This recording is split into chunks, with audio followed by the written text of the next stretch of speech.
j'entends bien, mais tu me demandes toujours de faire un truc. Moi, j'étais en train de faire une vidéo pour Noviscar, là, j'ai quand même des adhérents, là, il faut que je les informe de plein de trucs. Évidemment, c'est toujours quand on est en train de faire quelque chose qu'il faut s'occuper d'autre chose. Toujours travailler dans l'urgence. Alors, comment ça se dévisse? Je visse, je dévisse. Enfin, je crois. Donc là, y aller. Putain, ça veut pas venir, hein. Ça veut pas venir. Oh, j'ai l'impression que ça va me prendre la tête. Bon, écoute, hein, je vais faire appel aux adhérents de Noviscar et puis ils vont me dire. Hein. Bon, bah, lorsque je dois bricoler, déjà, un truc qui est hyper important, c'est de savoir dans quel sens on serre et puis dans quel sens on dessert, quoi.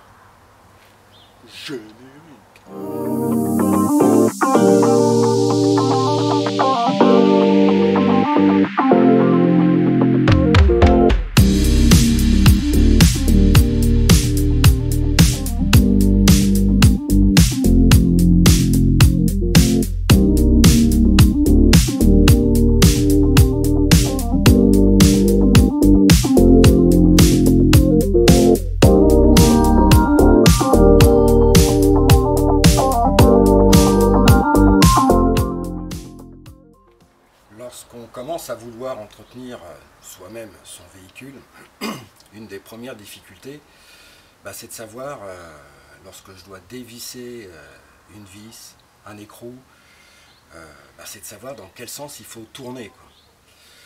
Donc je vais m'aider d'un étau, ça va être une petite image, hein, un truc assez ludique. Lorsque je vais tourner dans le sens de la gauche vers la droite, on appelle ça tourner dans le sens horaire, hein, comme les aiguilles d'une montre. Alors vous me direz, oui mais maintenant moi mon truc c'est digital, j'appuie sur mon truc, je peux même parler à ma montre. Donc on va toujours serrer de la gauche vers la droite, et évidemment bah, on va desserrer de la droite vers la gauche. On essaye de voir ça ensemble avec l'étau. Hein. J'ai mis un étau sur ma petite table qui me sert parfois à poser mes outils quand je bricole. Et puis vous allez peut-être mieux comprendre. Donc l'idée pour bien comprendre, c'est de se dire, si je tourne ma petite manivelle dans le sens des horaires, dans le sens des aiguilles d'une montre, on voit que les mâchoires de l'étau vont se rapprocher et donc ça va serrer mon doigt, quoi. Donc on voit bien que je tourne dans le sens des aiguilles et ça serre mon doigt. Évidemment, je ne vais pas forcer, je ne vais pas me péter le doigt. Hein. Et quand je veux libérer mon doigt qui est dans les mâchoires de l'étau, je vais exercer une rotation dans le sens inverse, donc dans le sens de la droite vers la gauche, soit dans le sens anti-horaire, et on voit bien que les mâchoires de l'étau se desserrent. Je serre.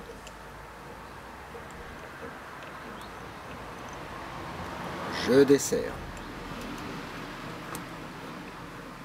Prenons le cas d'une vis, d'un écrou.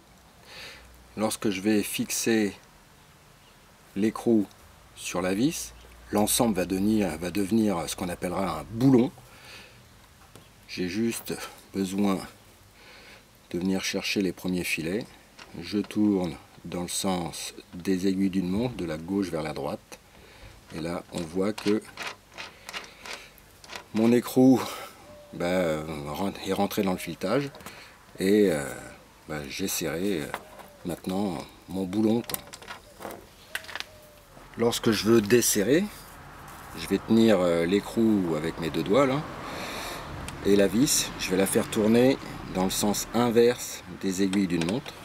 Donc là, ça tient. Hein. Inverse des aiguilles d'une montre, là donc je suis en train de desserrer et il va arriver un moment, ça y est, j'ai desserré mon boulon. Donc lorsqu'on commence à vouloir entretenir soi-même son véhicule, donc on voit qu'il existe quand même, même en se promenant, enfin se promener entre guillemets dans les grands magasins de bricolage, hein, une multitude de vis de différentes grosseurs, de différentes longueurs, avec des formes un peu particulières. Donc il y a des vis avec des formes hexagonales, hein, donc il va falloir forcément utiliser des outils un peu spéciaux, hein, des clés plates 6 pans par exemple. Il y a aussi des vis qu'on appellera 6 pans creux. Ça va se visser et se dévisser avec des clés Allen.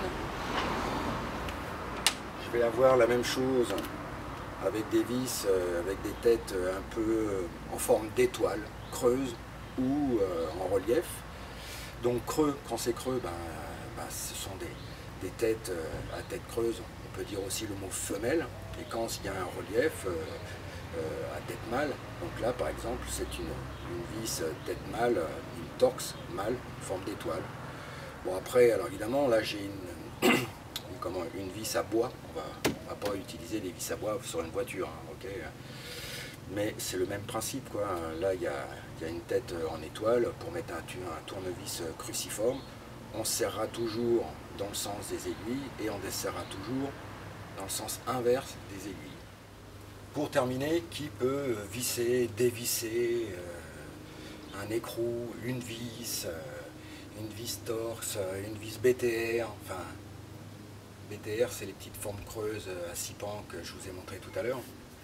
Tout le monde, dès l'instant que l'on sait que pour serrer, on va toujours de la gauche vers la droite, et pour desserrer, on va de la droite vers la gauche, quoi.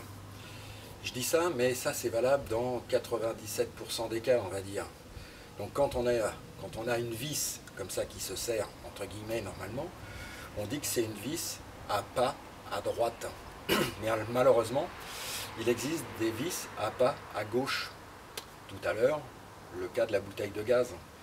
Tout ce qui est généralement gaz, parfois plomberie, même parfois sur les voitures anglaises, eh bien pour serrer, ils ont mis des vis à pas à gauche. Donc en fait, pour serrer, on ira, ce sera l'inverse, de la droite vers la gauche. Bon, on ne fait pas tous de la plomberie, nous on s'occupe essentiellement des voitures.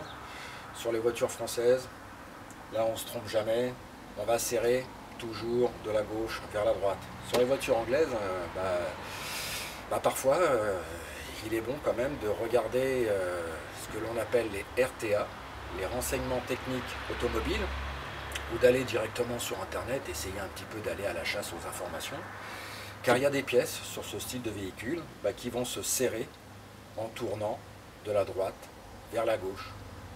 En fait, si je ne fais pas attention à ça, je vais vouloir serrer mon truc et en fait je desserre. C'est un peu ballot, quoi. Donc faites attention, soyez vigilants à ça. On serre toujours donc de la gauche vers la droite.